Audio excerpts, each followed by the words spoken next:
This is a Let's Talk Church Safety and Security microsode with your host, Paul Buckner. Hey sheepdogs, so had a couple of interesting things this morning. We don't have to call medical at my church a lot, thankfully.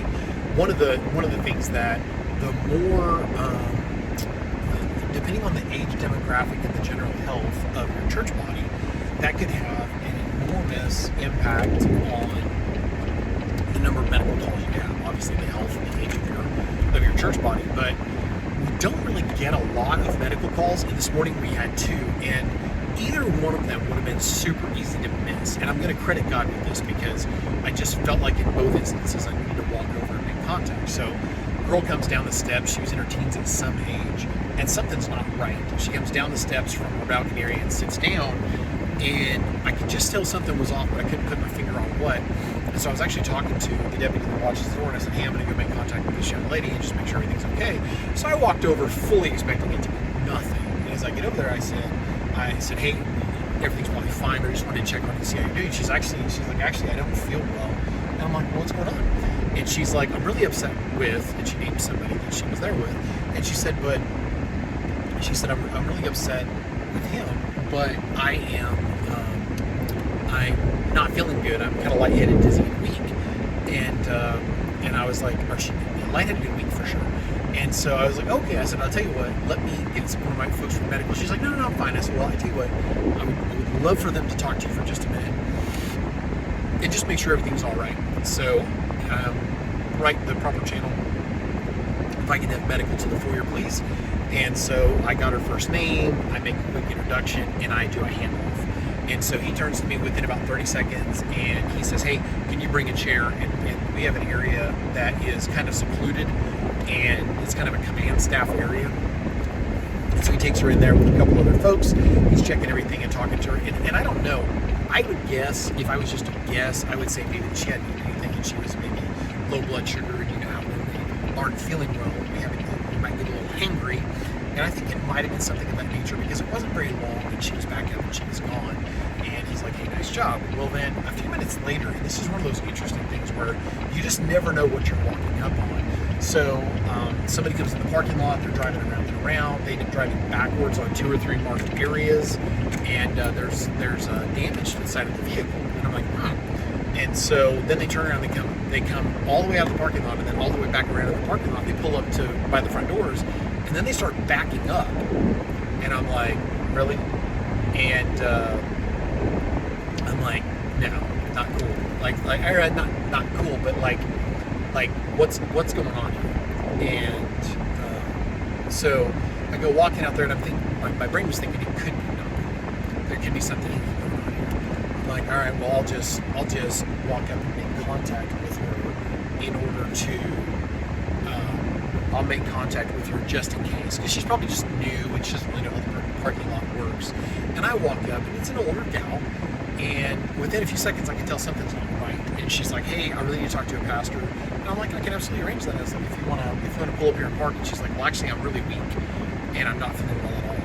And she's like, and she's actually very similar, like lightheaded, whatever. And I'm like, well, I'll tell you what, just stay right here. I said, let me get somebody out here from our medical. And I'm thinking, wow, 2 times in one Sunday, which again, with a lot of churches, that's normal. If you have an older population, or maybe you've got several people with some serious health issues, that could actually be a pretty common thing.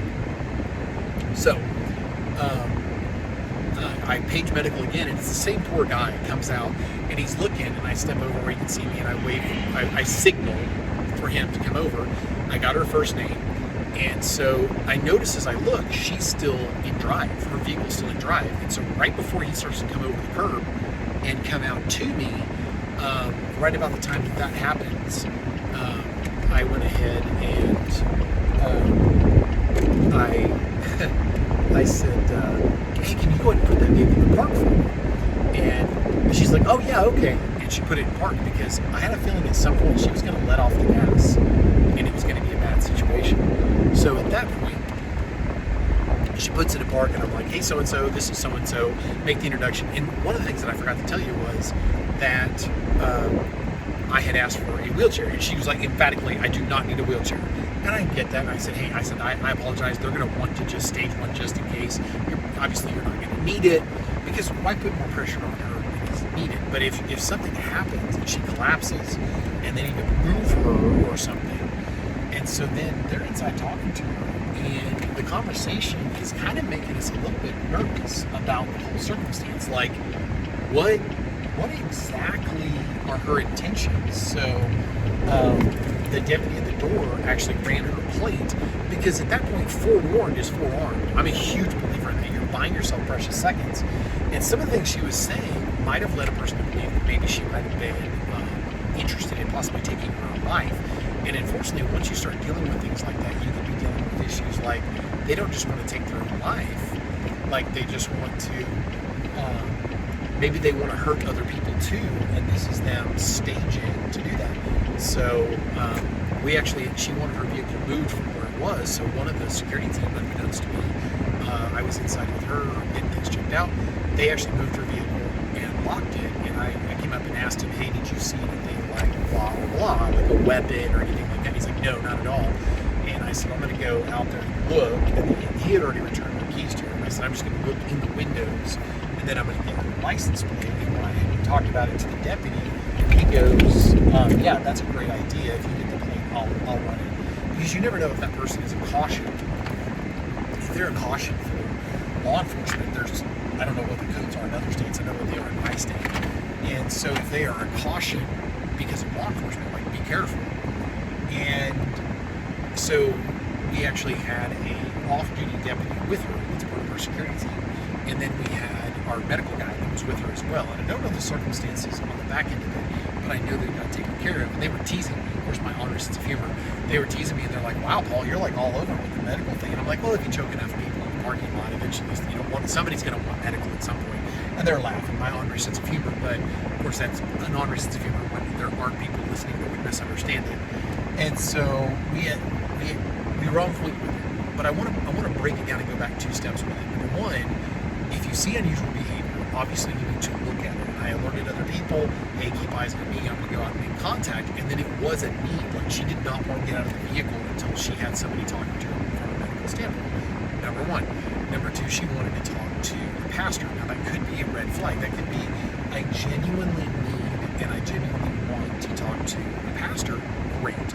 And we want to facilitate that. But it could also be somebody that is actually looking to get eyes on a pastor in order to harm them. So, if possible, if somebody that can look nonchalant and can look like an assistant can be close, that's obviously helpful. Well, the great thing was that the medical individual can handle himself, and we had an off-duty deputy right there with. So that actually worked out really well. And then also being able to get eyes on the vehicle and look everything over, because if you look down and there's a machete between the seats with a blood stain on it, I mean, I'm being silly, but I'm not. If you got that, or if you look over and like there's a fire on the floor or something, because when somebody starts talking about maybe they want to kill themselves or they're very depressed, it's time to start involving other authorities. And so it got handed off to the right people. I don't know what happened with it. That stuff's above my pay grade. I just arranged for the meeting. And being able to get eyes on there, and then having a deputy on scene that was able to run that plate and get it checked. And my understanding was, because I don't need to know, there's things that are above my pay grade. And so I turned to the deputy and I said, hey, anything come back with her? I said, I don't need or want to know specifics. And he was like, no, she came back clean. And I'm like, well, we both know that doesn't mean anything, but it is a little bit reassuring. So you can have things happen like that can end up making me, like, okay, we need to take some precautions here. And then she actually went out and sat in her vehicle for quite a while. I do know that. At least that's what I was told, that she went back out and sat in her vehicle for quite a while. And on the flip side of that she did leave. And that's one thing, is sometimes we get this idea that it's over, and somebody might actually be coming back. And that's where, if that person is going to come back, we want to be aware of it and handle the situation because of things like that. So anyway, I'm going to create some lunch. May the Lord bless you and keep you. May His face shine upon you.